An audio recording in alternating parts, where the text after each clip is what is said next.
Hello students, मैं विनय मिश्रा स्वागत करता हूं आपके अपने परिवार यूनिक टॉपर्स पे। आज हम लोग बहुत ही इंपॉर्टेंट चैप्टर्स को पढ़ने वाले हैं, that is carbon and it's compounds. Class 10th chemistry का चौथा चैप्टर है और कह लो तो क्लास 10th के हिसाब से थोड़ा सा कॉम्प्लिकेटेड है बच्चों के हिसाब से, ठीक है। क्योंकि सबसे ज्यादा कमेंट्स हमें इस चैप्टर पर मिलते हैं कि सर इस चैप्टर को सबसे पहले पढ़ा लीजिए, क्योंकि बहुत ज्यादा कंफ्यूजन इसमें होता है। लेकिन मैं आपको क्लियर कर दूं कि कहीं से कोई दिक्कत नहीं। अगर एक एक पार्ट को यूनिक टॉपर्स पे आप देख रहे हैं, अगर मैं पढ़ा रहा हूं तो कहीं से कोई दिक्कत आपको कार्बन एंड इट्स कंपाउंड में नहीं आएगी। बस क्या करना, पूरा का पूरा वीडियो वॉच करा करो, ठीक है। तो चलो देखते हैं हम लोग कार्बन एंड इट्स कंपाउंड को। कार्बन एक छोटा सा एलिमेंट है। कार्बन क्या बेटा, एक छोटा सा एलिमेंट है। अब आप सोचोगे कि सर एक छोटे से एलिमेंट्स अपने पीरियोडिक टेबल में 115 से ज्यादा एलिमेंट्स हैं, तो मतलब क्या ऐसी खास बात है, कौन सा ऐसा नेचर है कार्बन के पास कि सर कार्बन के बारे में पूरा स्टडी कर रहे हैं हम लोग। यहीं तक नहीं, अब क्लास 11th और 12th में जाओगे आप लोग तो सिर्फ कार्बन से बेस्ड कंपाउंड को जो पढ़ोगे आप लोग, यानी ऑर्गेनिक केमिस्ट्री पढ़ोगे आप लोग, यानी कि पूरा अलग से एक पार्ट बना दिया, अलग से एक मतलब कि ब्रांच बना दिया केमिस्ट्री का, that is called organic chemistry, ठीक है। तो ऑर्गेनिक केमिस्ट्री के बारे में आगे क्लास में जाके पढ़ोगे आप लोग। मतलब क्या ऐसी खास बात है कार्बन में कि इसको स्टडी करने के लिए अलग से ब्रांच बना दी गई है, मतलब केमिस्ट्री का एक ब्रांच हो गया ऑर्गेनिक केमिस्ट्री। तो मतलब बहुत ही बेहद इंपॉर्टेंट चैप्टर है ये क्लास 10th के हिसाब से। तो सबसे पहले कार्बन की कुंडली जान लेते हैं। कार्बन है क्या, उसके पूरे नेचर को हम लोग थोड़ा खंगाल लेते हैं, ठीक है, जान लेते हैं। फिर उसके बाद इसके वर्सेटाइल नेचर को जानेंगे, यूनिक नेचर को हम लोग जानेंगे। सबसे पहले बातचीत करें तो आपको पता भी है ये बात जो मैं बताने जा रहा हूं, कोई नई बात नहीं बता रहा हूं। कार्बन क्या है, कार्बन इज, एक एक टॉपिक में लिखवाते चलूंगा, कहीं से कोई दिक्कत आपको नहीं आएगी। कार्बन इज एन एलिमेंट, आपको पता है कार्बन क्या है, कार्बन एक एलिमेंट है, ठीक है, जिसका सिंबल क्या होता है, सिंबल आपका सी है। एकदम जो कहते हैं ना कि पूरा बेसिक काखा गागा जो होता है ना, वही चीज मैं आपको कार्बन कंपाउंड का पढ़ाऊंगा, कहीं से कोई दिक्कत आपको नहीं आएगी, ठीक है। एटॉमिक नंबर कितना होता है इसका, अब देखो कार्बन है तो हम लोग कैसे लिखते हैं इसको, 6 12, यानी कि कार्बन का एटॉमिक नंबर, यानी कि ये वाला एटॉमिक नंबर कितना है, 6। पहले हम लोग थोड़ा सा बेसिक बात करेंगे, हम लोग पूरा हम लोग क्या करेंगे, बेसिक बात करेंगे, यानी कि एटॉमिक नंबर कितना हो गया इसका, 6। अब इसमें कार्बन में नंबर ऑफ इलेक्ट्रॉन्स कितने होंगे, नंबर ऑफ इलेक्ट्रॉन्स कितने होंगे, तो एटॉमिक नंबर के बराबर ही क्या होता है, नंबर ऑफ इलेक्ट्रॉन्स और नंबर ऑफ प्रोटॉन्स होते हैं। यानी कि इसमें नंबर ऑफ इलेक्ट्रॉन्स कितने हो जाएंगे, 6, नंबर ऑफ प्रोटॉन्स 6। क्लियर हो रहा है, एटॉमिक नंबर भी 6, नंबर ऑफ इलेक्ट्रॉन और नंबर ऑफ प्रोटॉन भी 6। ये तो आपको बताने की जरूरत है नहीं। न्यूट्रॉन, नंबर ऑफ न्यूट्रॉन कैसे निकालते हैं, mass number minus atomic number. तो नंबर ऑफ न्यूट्रॉन कितने हो जाएंगे बेटा इसमें, नंबर ऑफ न्यूट्रॉन्स कितने हो जाएंगे, ये भी 6 हो जाएंगे। देखो कितना अच्छा कॉम्बिनेशन बन रहा है, 6 6 6 6। क्लियर हुआ। मास नंबर कितना हो जाएगा,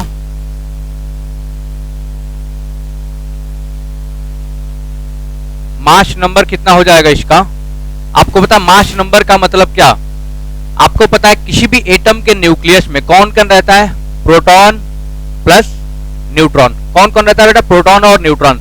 यहां पे देखेंगे प्रोटॉन कितना है, 6 प्रोटॉन है, प्लस कितने न्यूट्रॉन है, 6 न्यूट्रॉन है। किसी भी एटम के न्यूक्लियस में कौन कौन रहता है, प्रोटॉन और न्यूट्रॉन, 6 प्रोटॉन 6 न्यूट्रॉन, यही उसका क्या होता है, मास नंबर होता है, ठीक है। तो कितना हो जाएगा मास नंबर, 12 हो जाएगा। किसी कोई कंफ्यूजन, मास नंबर कितना हो जाएगा, 12 हो जाएगा। अब देखो इसके इलेक्ट्रॉनिक कॉन्फ़िगरेशन की बात करें तो क्या हो जाएगा, इलेक्ट्रॉनिक कॉन्फ़िगरेशन किससे निकालते हैं, एटॉमिक नंबर के हिसाब से। यानी क्या हो जाएगा, इलेक्ट्रॉनिक कॉन्फ़िगरेशन आप लोगों ने पढ़ा होगा तो 2,4 हो जाएगा। क्या हो जाएगा, 2,4 हो जाएगा। बड़ा अच्छे से समझना इस चैप्टर को, मैं पूरा बेसिक बता रहा हूँ। अभी मैंने कुछ पढ़ा है नहीं कार्बन इस कंपाउंड को लेकर के, मैं अभी कार्बन की कुंडली निकाल रहा था थोड़ा सा, यानी कार्बन के बारे में थोड़ा सा स्टडी कर रहा था, कार्बन के बारे में आपको थोड़ा सा बता रहा था।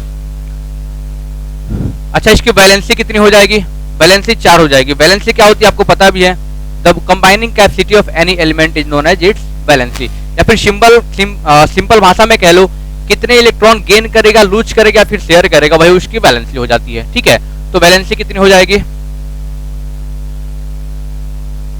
वैलेंसी इसकी 4 हो जाएगी। ये हमारा इलेक्ट्रॉनिक कॉन्फ़िगरेशन है। ठीक है, ई शिफ्ट, ध्यान देना, क्लियर हुआ? और इसे हम टेट्रावैलेंट एलिमेंट बोलते हैं। क्या बोलते हैं? इसे हम टेट्रावैलेंट एलिमेंट बोलते हैं। It is tetravalent element.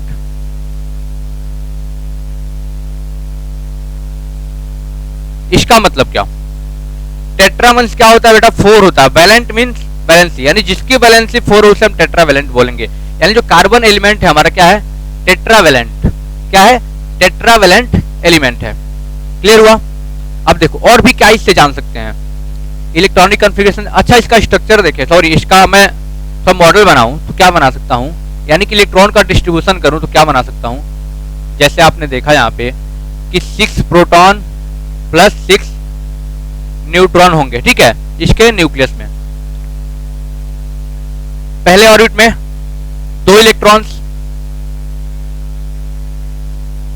दूसरे में 4। एक, यानी इलेक्ट्रॉन का डिस्ट्रीब्यूशन हमने ऐसे कर दिया। आपको पता है इलेक्ट्रॉन क्या करते हैं? न्यूक्लियस के चारों ओर क्या करते हैं? चक्कर लगाते हैं। ये चीज समझ में आई? ये चीज आपको समझ में आ रही है? यहां से किसी कोई दिक्कत तो नहीं आ रही है, क्योंकि पूरा बेसिक है। कार्बन एक एलिमेंट है, सिंबल इसका C है, atomic number 6, number of electrons कितने होंगे इसमें? 6, नंबर ऑफ प्रोटॉन्स कितने होंगे? 6, नंबर ऑफ न्यूट्रॉन्स कितने होंगे? ये भी 6 होंगे। मास नंबर कितना हो जाएगा? मास नंबर का मतलब क्या? न्यूक्लियस में कौन कौन होता है? प्रोटॉन प्लस न्यूट्रॉन, और उसी को हम लोग क्या मास नंबर कहते हैं।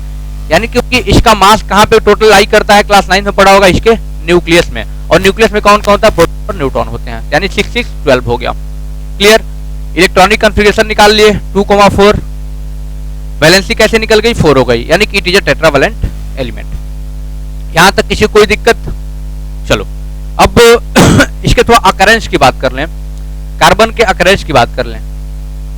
और देखो बेटा, ये कभी भी क्या करता है ना, एक पॉइंट और लिख लो, ये कभी भी कोवैलेंट बॉन्ड फॉर्म करता है। ऑलवेज फॉर्म्स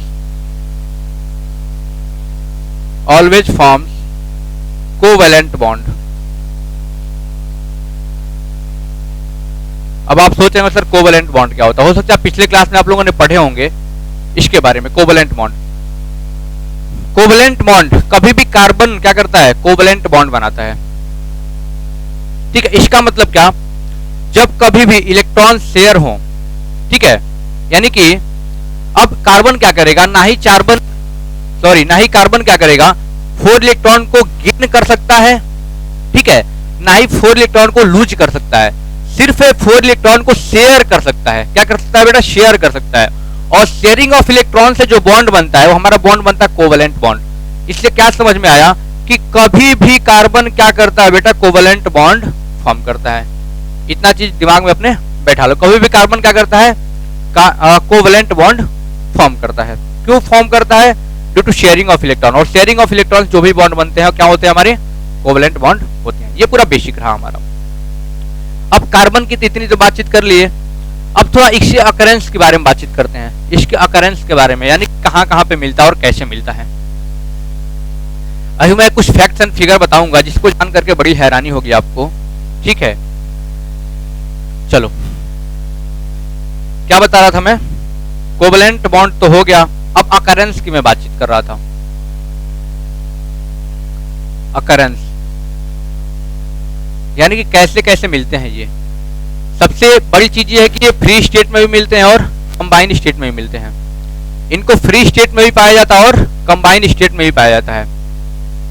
ठीक है, फ्री स्टेट में ये ग्रेफाइट, ठीक है, और डायमंड, बकमिस्टर, फ्लोरेंस के फॉर्म में पाए जाते हैं, यानी कि ये इलेक्ट्रॉप ऑफ कार्बन होते हैं। जैसे कि फ्री स्टेट में पाए जाते हैं फ्री स्टेट की बात करें तो ग्रेफाइट के फॉर्म में, और डायमंड के फॉर्म में, और बकमिस्टर, फ्लोरेंस के फॉर्म में, यानी कि जो है तीनों के तीनों क्या है, एलोट्रॉप ऑफ कार्बन है, यानी कि फ्री स्टेट में कार्बन इनके इस फॉर्म में पाए जाते हैं, यानी कि ग्रेफाइट के फॉर्म में पाया जाएगा, डायमंड के फॉर्म में, बकमिस्टर, फ्लोरेंस के फॉर्म में। आप सोचेंगे ये क्या है, ये एलोट्रॉप ऑफ कार्बन है। क्या है? Allotropes of carbon, allotropes of carbon. इसका मतलब क्या? एलोट्रॉप का मतलब कि उसी का कार्बन का ही एक रूप है। ये तीनों के तीनों क्या है बेटा, ग्रेफाइट, डायमंड, बकमिस्टर, फ्लोरेंस, सब के सब कार्बन के ही एक रूप है जो फ्री स्टेट में पाए जाते हैं, इन्हें बोलते हैं एलोट्रॉप ऑफ कार्बन। ठीक है, कंबाइन स्टेट में भी पाए जाते हैं। ठीक है, कंबाइन स्टेट में कैसे पाए जाते हैं आप देखेंगे यहाँ पे, जैसे CO2 हो गया, CO हो गया, ठीक है, CO कार्बोनेट हो गया, कार्बन डाइऑक्साइड हो गया ठीक है, CO3 हो गया, CO हो गया, CO2 हो गया। इस प्रकार से कई फॉर्म में पाए जाते हैं, जैसे पेट्रोल एंड कोल के फॉर्म में भी पाए जाते हैं। सब के सब पेट्रोल एंड कोल, ये सब क्या है, ये सब के सब कंबाइंड फॉर्म में पाए जाते हैं। ये सब क्या है, कंबाइंड फॉर्म में पाए जाते हैं। यानी देख रहे हो कार्बन के साथ ऑक्सीजन में, यानी कि कार्बन यहाँ पे फ्री स्टेट में नहीं, यहाँ पे कॉम्बिनेशन में यानी कंबाइंड फॉर्म में। यहाँ पे देखो C के साथ O भी है, CO2 के साथ C के बाद O2 भी है, and petrol and coal. Clear हुआ? ये चीजें यानी कि फ्री स्टेट में भी पाया जाता है कार्बन हमारा, और कंबाइंड स्टेट में भी पाया जाता है। ये चीजें क्लियर हुई, पूरा बेसिक। अब हमारे दैनिक जीवन में अगर बातचीत करें, अगर हम अपने दैनिक जीवन की बात करें तो मतलब बहुत ज्यादा हर जगह कार्बन पाया जाएगा। अगर मैं अपने फूड्स मटेरियल की बात करूं, टी ले लो, कॉफी ले लो, पल्स ले लो, मतलब कि हर जगह आपको कहीं ना कहीं क्या मिल जाएगा, कार्बन के कंपाउंड, कार्बन बेस्ड कंपाउंड से ये बने होते हैं, कहीं ना कहीं कार्बन आपको जरूर मिल जाएंगे। ठीक है, और हम मटेरियल की बात करें, बहुत सारे मटेरियल जैसे सिल्क हो गया, उल हो गया, वुड हो गया, यानी कि हर जगह कार्बन आपको मिल जाएगा। यानी कि कार्बन बेस्ड कंपाउंड से हर चीज बना हुआ, लगभग ये मान के चलो। ठीक है, अगर हमें टेस्ट करना है कि भाई किस कंपाउंड में कार्बन है कि नहीं है, उसको जब जलाएंगे तो वहां से क्या निकलेगा बेटा, हमारा CO2 निकलेगा। अगर हमें चेक करना है कि किस सब्सटेंस में कार्बन का मात्रा है, यानी कि कार्बन कंपाउंड्स हैं, ऑर्गेनिक कंपाउंड्स हैं, तो उसे हम क्या बोलेंगे, उसको हम क्या करेंगे, जलाएंगे। जलाएंगे, अगर CO2 निकलता है तो भाई हाँ हमारा क्या है, उसमें कार्बन बेस्ड कंपाउंड है, ऑर्गेनिक कंपाउंड प्रेजेंट है। इतना चीज क्लियर हुआ? ये मतलब कि ये समझ लो ट्रेनिंग क्लास था, मतलब कि बहुत बेसिक क्लास था कार्बन एंड कंपाउंड का, यानी कि केवल हमने कार्बन के बारे में जाना। अब मैं अगले पार्ट में बताऊंगा the versatile nature of carbon, the reason behind the versatile nature of carbon. क्या रीजन है भाई, क्या रीजन है कि कार्बन के बारे में इतना स्टडी क्यों किया जाता है, इतना यूनिक क्या है कार्बन में, कौन सी ऐसी प्रतिभा छुपी हुई है कार्बन में, उसके बारे में इतना डिटेल में एनालिसिस किया जाता है। क्लास 10th में तो थोड़ा सा 1% भी मैं बताऊं तो नहीं पढ़ना है आप लोगों को कार्बन के बारे में। ठीक है, क्लास 11-12 में जाओगे आप लोग, हम लोग पढ़ाते हैं वहाँ पे ऑर्गेनिक केमिस्ट्री, तो वहाँ पे मतलब कार्बन ही कार्बन, आपको केवल कार्बन कार्बन दिखेगा आपको। ठीक है, यानी पूरा ऑर्गेनिक केमिस्ट्री ब्रांच ही हम लोग वहाँ से पढ़ाते हैं। बट यहाँ पे आपको इतना चीज समझना है, मैं बेसिक से मैं बता दूं कार्बन के बारे में, अगले पार्ट में वो डिस्कस करेंगे। चलिए मिलते हैं अगले दिन अगले कंसेप्ट के साथ। Thank you so much.